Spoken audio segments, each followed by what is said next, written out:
નમસ્કાર, તમે જોઈ રહ્યા છો નિર્ભય ન્યૂઝ અને હું છું હંસિની અને હું છું આપની સાથે ગોપી ગાંગર। આજે સવારે ગુજરાતના રાજકારણના સૌથી મોટા સમાચાર સામે આવ્યા, જેમાં આમ આદમી પાર્ટીના નેતા જે ખેડૂતો માટે લડતા આવ્યા છે રાજુ કરપડા, તેમના દ્વારા રાજીનામું આપવામાં આવ્યું। આમ તો એવું કહેવાય છે કે કોઈ પણ નેતા જેલની બહાર આવે એટલે વધારે આક્રમક થઈ જાય, પરંતુ રાજુ કરપડાની સાથે કંઈક ઊંધું થયું, તેમને પોતાના જ પક્ષમાંથી રાજીનામું આપી દીધું છે। અત્યારે હાલ રાજીનામા પાછળ ઘણા બધા મુખ્ય કારણો સામે આવી રહ્યા છે। ક્યાંક આપની અંદરના જે ડખા ચાલી રહ્યા છે એ પણ તેની સાથે જે બીજા કારણો છે એના વિશે ચર્ચા કરવી છે। ગોપીબેન, તમારી આમ આદમી પાર્ટીના દરેક નેતાઓની સાથે વાતચીત થઈ છે, શું લાગી રહ્યું છે કે મુખ્ય કારણ કયું હોઈ શકે છે? બિલકુલ હંસિની, અત્યારે આમ આદમી પાર્ટીના બધા જ નેતાઓ એવું કહી રહ્યા છે કે આ ભારતીય જનતા પાર્ટીની એક પ્રેશર ટેકનિક છે અને આ પ્રેશર ટેકનિકના કારણે રાજુ કરપડા જે છે તેમના દ્વારા રાજીનામું આપવામાં આવ્યું છે। પણ અહીંયા સવાલ એ ઊભો થઈ રહ્યો છે કે રાજુ કરપડાના ઉપર જે પ્રેશર હતું, તો શું આમ આદમી પાર્ટી જો આ પહેલા ચૈતર વસાવાને આ જ પ્રેશર ટેકનિકથી બચાવી શકતી હોય, અન્ય નેતાઓને પણ આ જ પ્રેશર ટેકનિકથી બચાવી શકતી હોય, તો શું રાજુ કરપડાને નહોતી બચાવી શકતી? એ પણ અહીંયા એક સવાલ ઊભો થઈ રહ્યો છે, જે મારા સૂત્ર કહી રહ્યા છે।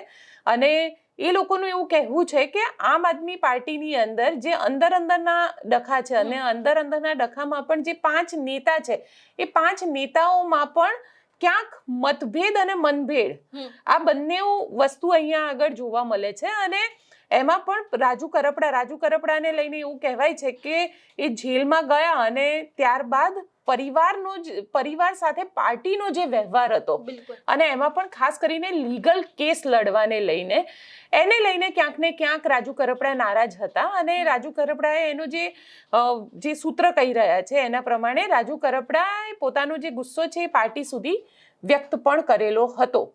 109 દિવસ જેલની અંદર રહેવું આ કોઈ નાની વાત નથી। ભલભલું જે માણસ હોય એ તૂટી જાય 109 દિવસની અંદર। અને અહીંયા આગળ એવું પણ કહેવામાં આવી રહ્યું છે કે રાજુ કરપડા ઉપર આ પહેલો કેસ નહોતો, આ પહેલા રાજુ કરપડા ઉપર 2 કેસ થયેલા છે, જેની અંદર 307ના કેસ એટલે હત્યાના પ્રયાસના જે કેસ છે અને હત્યાનો જે કેસ છે તે એમના ઉપર કરવામાં આવેલો હતો, જેમાંથી એક કેસની અંદર રાજુ કરપડાનું કન્વિક્શન થઈ ગયું હતું અને એ કન્વિક્શનના આધારે એમને 5 વર્ષની સજા પણ થયેલી હતી, જે સજા ઉપર બાદમાં હાઈકોર્ટે એની ઉપરની કોર્ટે સ્ટે આપેલો હતો, એટલે એક ઉપર અત્યારે સ્ટે ચાલી રહ્યો હતો। અને બીજો જે કેસ હતો એ કેસની અંદર હવે જજમેન્ટ ઉપર કેસ હતો। બિલકુલ, એટલે એવું કહેવાય રહ્યું છે, આમ આદમી પાર્ટી પણ એવું માનીને ચાલી રહી છે કે જે રીતે આ કેસ અત્યારે જજમેન્ટ ઉપર હતો, જેની અંદર કન્વિક્શન રાજુ કરપડાનું થઈ શકે, જો દોષિત ઠેરે તો તેમને જેલની સજા થાય, એમને ફરીથી જેલની અંદર જવું પડે,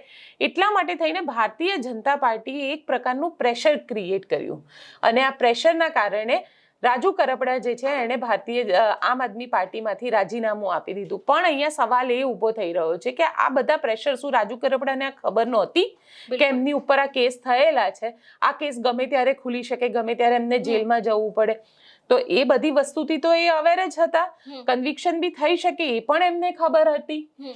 એટલે ક્યાંક ને ક્યાંક અહીંયા સવાલ એ આવી રહ્યો છે કે આ બધું થયું તો હળદરના કાંડ પછી થયું અને એમાં આટલા દિવસ જેલમાં રહેવું પડ્યું। પ્રવીણ રામ સાથે મારી વાતચીત થઈ, એટલે પ્રવીણ રામ દ્વારા મને એવું કહેવામાં આવ્યું, પ્રવીણ રામ એવું કહી રહ્યા છે કે આખું જે પ્રેશર ટેકનિક ક્રિએટ કરવામાં આવી ભારતીય જનતા પાર્ટી દ્વારા અને જેલની અંદર પણ જે રીતે એક જેને કહેવાય ને કે માનસિક વેદનાઓ આપવામાં આવી, એ બધી વસ્તુ પણ એટલી જ અસર કરી હશે એવું એમને લાગી રહ્યું છે। અને સાથે સાથે કારણ કે જે રીતે એક પ્રેશર ક્રિએટ થાય છે હંસિની, આમ સત્તા પક્ષ જ્યારે હોય ને, કારણ કે મેં બહુ અચ્છા લોકોને જોયા છે જે લોકો એમ કહેતા હોય કે અમારે ભાજપમાં તો જીવનમાં નહીં જાય, અમારી તો આંગળી પણ ભાજપને વોટ આપવા સુધી ના જાય, આવા નેતાઓ ભાજપમાં જાય છે અને ભાજપની અંદર ત્યાં આગળ કામ પણ કરી રહ્યા છે। એટલે એવું નથી કે જે આઈડિયોલોજી હોય કે પણ પ્રેશર ખૂબ મહત્વની વસ્તુ છે। હાર્દિક પટેલનો જે એક એક્ઝામ્પલ લઈ લઈએ, સૌથી મોટું ઉદાહરણ હાર્દિક પટેલ હતા, અલ્પેશ ઠાકોર હતા। હાર્દિક પટેલ એવું કહેતા હતા, ભાજપને વોશિંગ મશીન કહેતા હતા કે ભાજપમાં જાય એટલે બધા કેસ ધોવાઈ જાય ને બધું જ સાફ થઈ જાય, એ જ હાર્દિક પટેલ ઉપરના બધા જ કેસ અત્યારે નીકળી ગયા છે। અલ્પેશ ઠાકોરને લઈ લો, અલ્પેશ ઠાકોર બી એમ કહેતા હતા કે ભાજપ સરકારના કારણે ગુજરાતમાં દારૂ વેચાય છે, હવે જે ભાજપની અંદર ગયા, હવે ભાજપ પક્ષમાં જઈને ત્યાંથી ધારાસભ્ય બનીને તો બી એ જ બોલી રહ્યા છે કે દારૂ વેચાઈ રહ્યો છે, પણ હવે આંદોલન કરવા રોડ ઉપર નથી ઉતરતા. બિલકુલ. એટલે કદાચ જે ખેડૂતો માટે, જે ખેડૂતોના હક માટે રાજુ કરપડા પોતે હળદરથી જેલમાં સુધી પહોંચ્યા, ક્યાંક એક વસ્તુ ચોક્કસ છે હંસિની, કે અહીંયા આગળ મનદુખ થયું છે. અને આ કયા પ્રકારનું મનદુખ છે, કોની કારણે થયું છે, કેમ થયું છે, આમ આદમી પાર્ટીથી થયું છે કે પછી ભાજપની કે કોઈ પ્રેશર ટેકનિક છે, આ બધી વસ્તુ બહુ ક્લેરિટી ત્યારે જ આવશે જ્યારે રાજુ કરપડા પોતે આના ઉપર કંઈ બોલશે. અને એવું સાંભળ્યું છે કે રાજુ કરપડા પોતે પણ કદાચ કોઈ પ્રેસ કોન્ફરન્સ કરી શકે, એટલે જોઈએ રાજુ કરપડા શું કહી રહ્યા છે. પણ એટલું અત્યારે સ્પષ્ટ માનવામાં આવી રહ્યું છે કે ભાજપનું ક્યાંક દબાણ પણ છે અને આમ આદમી પાર્ટીથી ક્યાંક નારાજગી પણ છે. આ બંને કારણો અહીંયા આગળ ભેગા થયા છે. અને બીજી વસ્તુ, મને જે મારા સૂત્ર કહી રહ્યા છે કે આમ આદમી પાર્ટીને એ વાતની ખબર હતી, આમ આદમી પાર્ટીના બધા જ નેતાને એ વાતની ખબર હતી કે રાજુ કરપડા જેલની બહાર નીકળ્યા બાદ તેમને ક્યાંક પાર્ટીથી દુઃખ પહોંચ્યું છે, પરંતુ આમ આદમી પાર્ટીના નેતાઓ દ્વારા એ વાતને ક્યાંક, જેને કહી શકાય ને કે એમને સાચવી લેવાનું હતું, પણ એ નથી કરી શક્યા. સમાચારના માધ્યમથી મને જાણવા મળ્યું છે રાજુ કરપડાએ આમ આદમી પાર્ટીના તમામ પદ પરથી રાજીનામું આપી દીધું છે. ત્યારે મેં એમને સંપર્ક કરવાનો પ્રયાસ કર્યો, પણ એમની સાથે સંપર્ક થયો નથી. હું જ્યાં સુધી રાજુભાઈને ઓળખું છું ત્યાં સુધી એ ખેડૂતોના મજબૂત નેતા છે. આમ આદમી પાર્ટીમાં રહીને ખેડૂતોના ન્યાય માટે અનેક લડતો એમણે લડી છે. એમાંની એક લડત બોટાદ કડદા પ્રથા નાબૂદ કરવા માટે એમણે હળદરમાં આંદોલન કર્યું. એ દરમિયાન એમને 100 દિવસથી પણ વધારે જેલમાં પણ રહેવું પડ્યું. ત્યારે આ ભાજપ સરકારની નીતિ રહી છે, કોઈ પણ વિપક્ષના નેતાને ડરાવવાનું, ધમકાવવાનું, દબાવીને કઈ રીતના એમના તરફે લઈ જવું, કઈ રીતના આંદોલનને દબાવી દેવું, આંદોલનને તોડી દેવું, એ જ નીતિનો ઉપયોગ એમણે આ વખતે રાજુભાઈ કરપડા પણ કર્યો છે. જેના વશ થઈને રાજુભાઈ કરપડાએ રાજીનામું ધર્યું હશે એવું મને લાગી રહ્યું છે. જે પ્રકારે આમ આદમી પાર્ટીએ પૂરા ગુજરાતમાં ખેડૂતોની સાથે રહીને જે લડત આખી ઊભી કરી છે, લડત આજે પણ આમ આદમી પાર્ટી લડે છે અને આવનારા દિવસોમાં પણ લડવા માટે આમ આદમી પાર્ટી કટિબદ્ધ છે. ગુજરાતની જનતા માટે હર હંમેશ આમ આદમી પાર્ટીના કાર્યકર તરીકે અમે સૌ ગુજરાતની જનતાના ન્યાય માટે હર હંમેશ લડતા રહીશું. નમસ્કાર મિત્રો, જય જવાન જય કિસાન. તાજેતરમાં રાજુભાઈ કરપડાના રાજીનામાના સમાચાર સાંભળીને હું વ્યક્તિગત રીતે ખૂબ દુઃખી છું, કારણ કે હળદર મુકામે મેં અને રાજુભાઈ બંનેએ ગુજરાતના ખેડૂતો માટે એક મજબૂત લડાઈ લડી, ગુજરાતના ખેડૂતો માટે એક મજબૂત અવાજ ઉઠાવવાનો અમે બંનેએ પ્રયત્ન કર્યો. અને ત્યારબાદ આ ગુજરાતના ખેડૂતોની લડાઈને તોડી નાખવા માટે, ગુજરાતના ખેડૂતોની આ ક્રાંતિને પૂરી કરી દેવા માટે ગુજરાતની આ ભાજપ સરકારે મને અને રાજુભાઈને અને બીજા અન્ય નિર્દોષ ખેડૂતોને ષડયંત્ર કરી અને 108 દિવસ સુધી અમને જેલમાં ગોંધી રાખ્યા, ખોટી રીતે અમને જેલમાં નાખ્યા. જેલમાં પણ આ ભાજપની સરકારે અમને યાતનાઓ આપવામાં કંઈ બાકી ન રાખ્યું, અમને હેરાન કરવામાં કંઈ બાકી ન રાખ્યા, અમારી ઉપર પ્રેશર બનાવવામાં પણ આ ભાજપની સરકારે કંઈ બાકી ન રાખ્યું. અને એટલા માટે મને શંકા છે કે બીજેપીની આ પ્રેશર ટેકનિકના કારણે ક્યાંક અને ક્યાંક રાજુભાઈએ રાજીનામું આપ્યું હોય એવી મને શંકા છે. પરંતુ હજુ પણ અમારા પાર્ટીના તમામ નેતાઓ અને મારે પણ રાજુભાઈ કરપડા સાથે વાત થઈ નથી. અમે એમની સાથે જ્યારે વાત કરીશું ત્યારે અમને ચોક્કસથી યોગ્ય કારણ જાણવા મળશે, અને જ્યારે યોગ્ય કારણ જાણવા મળશે ત્યારે ચોક્કસથી અમે ગુજરાતની જનતા સામે એ યોગ્ય કારણ મૂકીશું.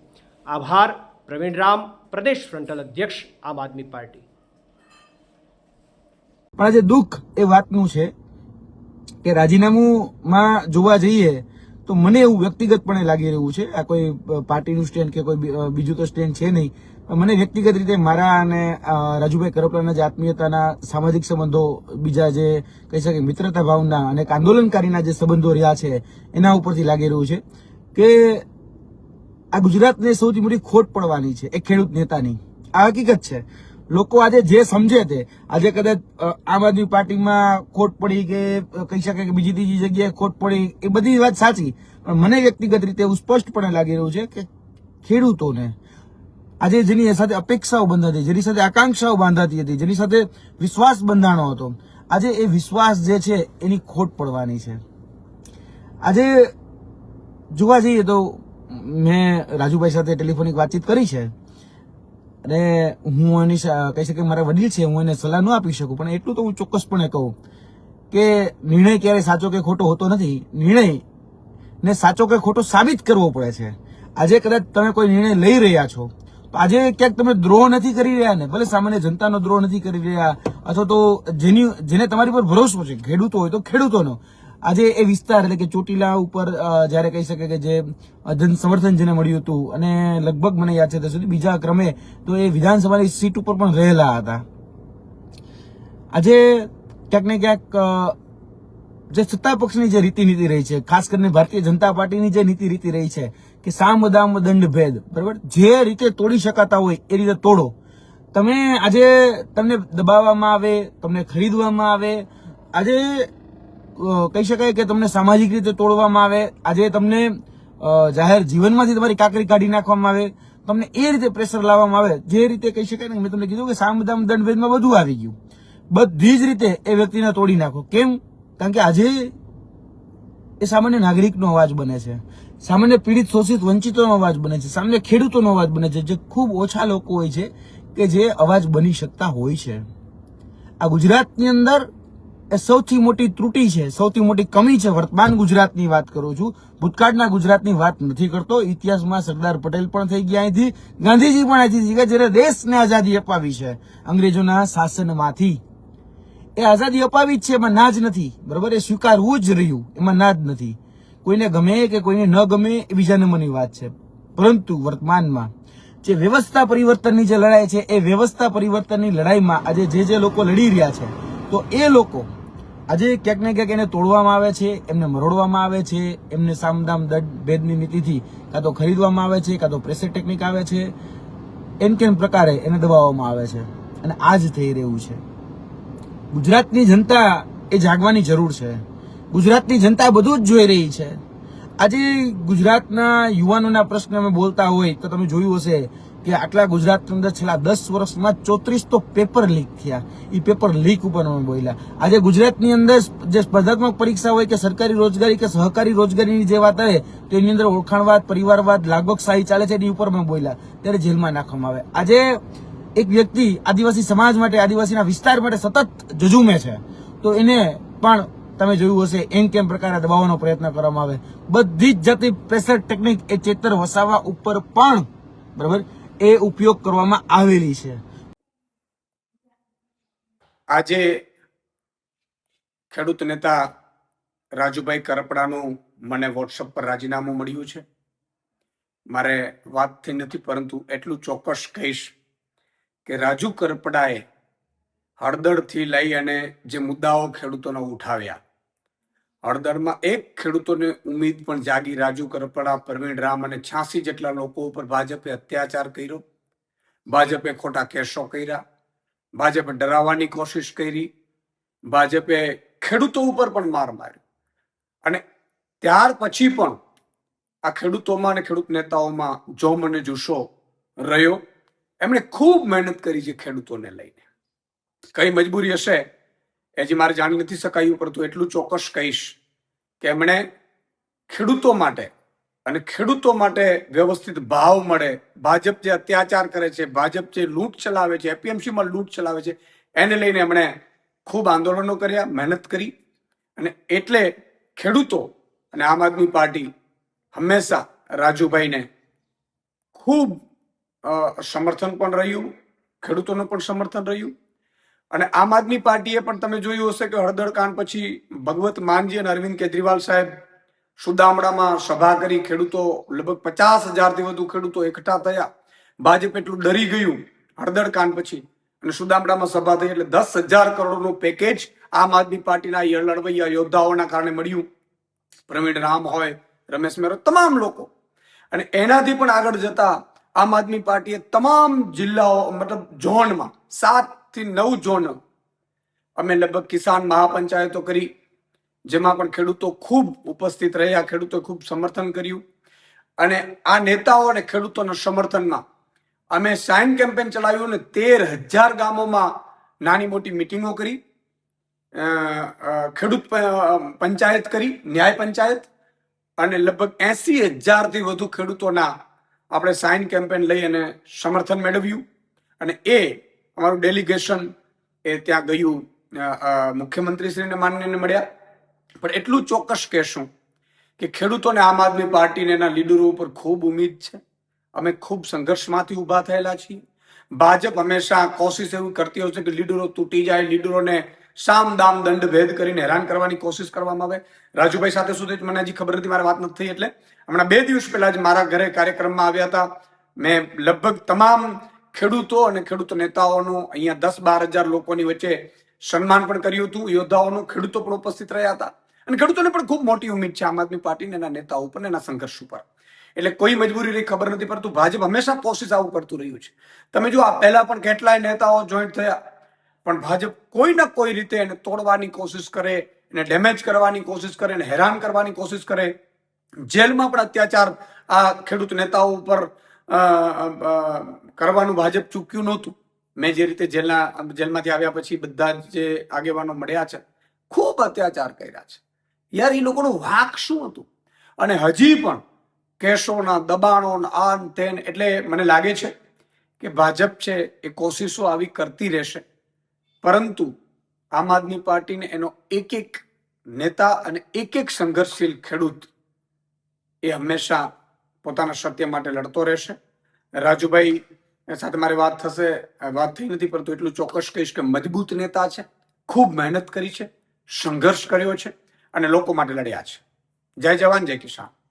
ખેર, રાજનીતિ છે, રાજનીતિમાં ક્યાંક ભારતીય જનતા પાર્ટીનું પ્રેશર પણ વધારે હશે કદાચ, તો આ વસ્તુ નથી થઈ શકી. અથવા તો આમ આદમી પાર્ટીએ પોતે કદાચ પોતાના નેતા માટે એક ઓવર કોન્ફિડન્સ કે ક્યાં જશે, આપણી જ જોડે રહેવાના છે, આવો પણ એક વિચાર હોય. એટલે કદાચ બની શકે કે આ બધા કારણો હોય, પણ અત્યારે એટલું ચોક્કસ લાગી રહ્યું છે કે ક્યાંક કંઈક તો હતું જેના કારણે એમને રાજીનામું આપ્યું છે. ગોપીબેન, ક્યાંક આ સમગ્ર રાજીનામાની પાછળ એક આમ આદમી પાર્ટીના મોટા નેતાનું નામ સામે આવી રહ્યું છે.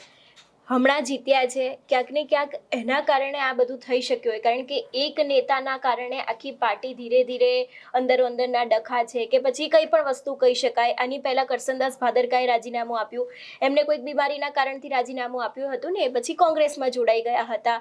બીજા ઘણા બધા આમ આદમી પાર્ટીના નેતાઓ છે, એ લોકો અત્યારે એવું કહી રહ્યા છે કે અમારી પાર્ટીમાં અંદરના ડખા બહુ છે, કોઈકને મોકો નથી આપવામાં આવતો, એટલા જ માટે થઈને. બહુ સાચી વાત છે હંસિની, કારણ કે એક ધારાસભ્યના જીતવાથી એવું નથી થતું કે પાર્ટી 7મા આસમાને પહોંચી ગઈ હોય. એવું જોવા જઈએ તો ભારતીય જનતા પાર્ટી પાસે તો 162 ધારાસભ્યો છે. અને જે રીતે એવું પણ કહેવાય રહ્યું છે કે જે રીતે આ વિસાવદરની ચૂંટણી પૂરી થઈ અને પછી આમ આદમી પાર્ટી સતત કરી રહી હતી, કામ કરી રહી હતી, ઓન ગ્રાઉન્ડ કામ કરી રહી હતી, પણ ક્યાંક ને ક્યાંક જે નેતાઓને સાચવવાની વાત આવે, કે નેતાઓને મનાવવાની વાત આવે, કે નેતાઓને કોઈ મનદુખ ના થાય એક નેતાથી બીજા નેતા, કારણ કે જો ક્યાંય બી તમે જશો કોમ્પિટિશન તો છે. બિલકુલ. એટલે એક નેતા મોટો થાય ને એક નેતા નાનો થાય, એ પણ ક્યાંક કોક નેતાને દુઃખ થાય. બિલકુલ. સાથે સાથે જે નેતા જીતીને આવ્યા છે એ નેતાને તમે સર્વે સર્વા માનો, અને જે નેતા તમારા માટે વોટ ભેગા કરી રહ્યા છે એ નેતાને તમે ઇગ્નોર કરો, તો પણ આવી પરિસ્થિતિ ઊભી થઈ શકે. એટલે આમ આદમી પાર્ટી આ કેસમાંથી ઘણું બધું શીખવાનું છે અહીંયા આગળ. હા, બની શકે કે ભારતીય જનતા પાર્ટીની એક પ્રેશર ટેકનિક હોય, ક્યાંક રાજુ કરપડાના જે જૂના કેસો છે એ કેસોને લઈને આ કરવામાં આવ્યું હોય, કારણ કે 2 કેસ છે અને બંને કેસો ઉપર જે આઈપીસી લગાવવામાં આવી છે તે ખૂબ મહત્વની આઈપીસી છે, અને એક કેસ અત્યારે જજમેન્ટ ઉપર છે. એટલે ક્યાંક આ આખું જે કેસ થયો છે એ પણ એના માટે એટલો જ જવાબદાર હોઈ શકે. બિલકુલ. પ્રવીણભાઈ, સમજવું છે તમારી પાસેથી કે જેલમાં ગયા બાદ રાજુ કરપડાએ આ રીતે રાજીનામું આપ્યું છે, એ કઈ રીતે આપ પોતે એને કઈ રીતે જોઈ રહ્યા છો? સૌ પ્રથમ તો આ જે ઘટના છે, રાજીનામાની ઘટનાથી હું વ્યક્તિગત રીતે હું પોતે દુઃખી છું, એટલા માટે કે આખી લડાઈમાં એ મારા સાથી હતા. ખેડૂતોની જે હળદર ખાતેની લડાઈની અંદર અમે સાથે મળીને ખૂબ મજબૂતીથી ખેડૂતોનો અવાજ બન્યા, ખૂબ મોટી ક્રાંતિની શરૂઆત થઈ.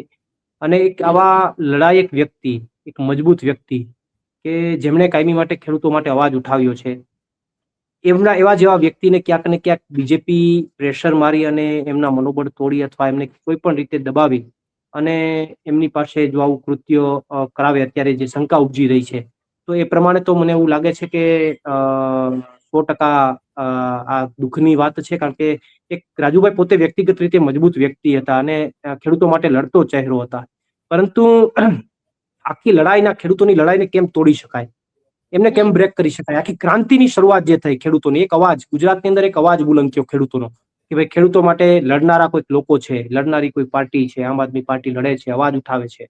તો એક વાત, એક અપેક્ષા, એક આશા જે ખેડૂતોને જાગી અને ખેડૂતો ને ટૂંકમાં એમના માટે કંઈક સારું થશે એવી સ્થિતિનું જયારે નિર્માણ થયું ત્યારે બીજેપી એ શામ દામ દંડ ભેદ વાપરી અને જે અમારી ઉપર હળદરમાં જે ઘટના બની એ પણ 100% ગુજરાતની જનતાને, ગુજરાતના ખેડૂતો બધાને ખબર છે કે એ કોઈ 307 લાગે એવી કોઈ ત્યાં પરિસ્થિતિ જ નહોતી. જે કે પણ ઘટના બની એ ઘટનાની અંદર પણ બધાને ખબર છે કે પથ્થર ફેંકવા વાળા લોકો કોણ હતા. જેને પથ્થર ફેંકાય એને કોઈને ફરિયાદ નથી થઈ, જેને નથી ફેંકાય એની પર ફરિયાદ થઈ. તો એક આખું ષડયંત્ર હતું, પ્લાનિંગ પૂર્વકનું એક આખું ષડયંત્ર હતું. એ ષડયંત્રની અંદર મને અને રાજુભાઈને અને અમારી સાથે જે 83 જેટલા નિર્દોષ ખેડૂતોને મહિનાઓ સુધી, અમારે તો 108 દિવસ સુધી જેલમાં ગોંધી રાખ્યા. યાતનાઓ, પીડાઓ, પ્રેશર ટેકનિક, તમામ વસ્તુઓની બીજેપી પ્રયત્નો. કારણ કે આ ગુજરાત રાજ્યમાં આપણે બધા જાણીએ છીએ કે આમ આદમી પાર્ટીનો કોઈ નેતા હોય તો એને 307 તો નોર્મલી ગમે ત્યાં લગાડે અને 307 લાગે એટલે 100 દિવસની જેલ તો એને થાય. આ એક ટેકનિક બની ગઈ છે, કાયમી માટેનો રિવાજ બની ગયો છે બીજેપીનો. તો એમની અંદર જે લાંબા ગાળાની જેલ, એમની યાતનાઓ, એમની પીડાઓ, પ્રેશર ટેકનિક, આ તમામ વસ્તુઓનો બીજેપીએ અખત્યાર કર્યો છે. અને એ અખત્યારના કારણે એ બીજેપીના પ્રયત્નોના અને એમના પ્રેશરના કારણે મને શંકા છે કે એમણે રાજુભાઈને રાજીનામું આપવા માટે મજબૂર કર્યા છે. પણ પ્રવીણભાઈ, સવાલ અહીંયા એ ઉભો થઈ રહ્યો છે કે તમે કહી રહ્યા છો કે રાજુભાઈને મજબૂર કર્યા છે. ક્યાંક ને ક્યાંક એક વાત એવી પણ આવી રહી છે કે જે રીતે આમ આદમી પાર્ટીની અંદરની આખી જે રાજનીતિ છે એના કારણે પણ રાજુ કરપડાએ પાર્ટી છોડી છે. કારણ કે જેલમાં ગયા બાદ કહેવાય રહ્યું છે કે પરિવાર સાથેનો પાર્ટીનો જે વ્યવહાર હતો તે યોગ્ય ન હતો.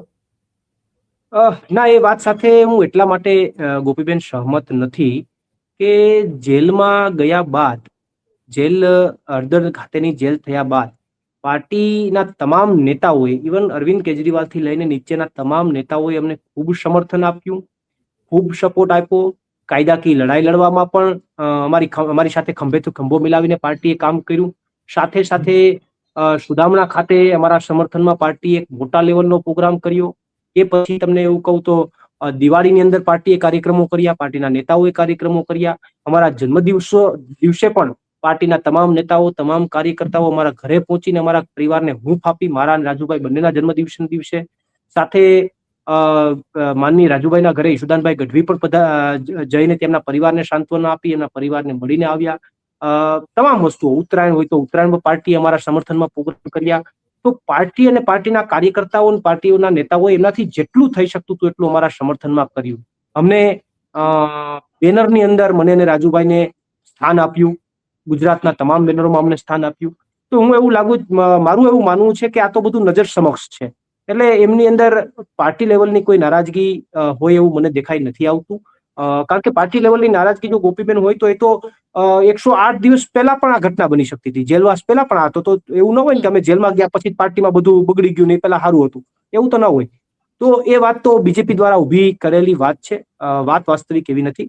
વાત ક્યાંક અને ક્યાંક મને એવું લાગે છે, મને શંકા છે કે બીજેપીએ પ્રેશર ઊભું કરી અને આખી ઘટનાને અંજામ આપ્યો છે એવું મારી શંકા છે. છતાં પણ રાજુભાઈ સાથે વાત થયા બાદ વિસ્તારપૂર્વક વાત અમે જણાવી શકીશું. તો પ્રવીણભાઈ, પ્રેશર રાજુભાઈ ઉપર ઊભું કર્યું તો તમે પણ જેલમાં હતા, તમારા ઉપર પ્રેશર કેમ ન ઊભું કરવામાં આવ્યું? ચોક્કસ અમારી ઉપર પણ પ્રેશર ઊભું જ થયું. 108 દિવસ સુધી ખોટી રીતે અમને જેલમાં ગોતી રાખવા, અમને અમારી ઉપર ખૂબ નજરો રાખવી, અમને ક્યાંક હેરાન કરવા, પરેશાન કરવા, નતું. પરંતુ હું માનસિક રીતે મક્કમ રીતે તૈયાર હતો કે કદાચ હજુ પણ જેલ ભોગવવી પડે તો મારી તૈયારી છે. કારણ કે ગુજરાતના ખેડૂતો માટે લડવા નીકળ્યા છીએ તો કદાચ ગમે એટલી જેલ ભોગવવી પડે. કારણ કે માનસિક રીતે જયારે મારી અટક થઈ એ દિવસથી જ હું તૈયાર હતો કે 3 મહિના તો મિનિમમ ગણીને જ હું પરિવારને પણ કહીને નીકળ્યો હતો કે હું 3 મહિના સુધી ઘરે નથી આવવાનું.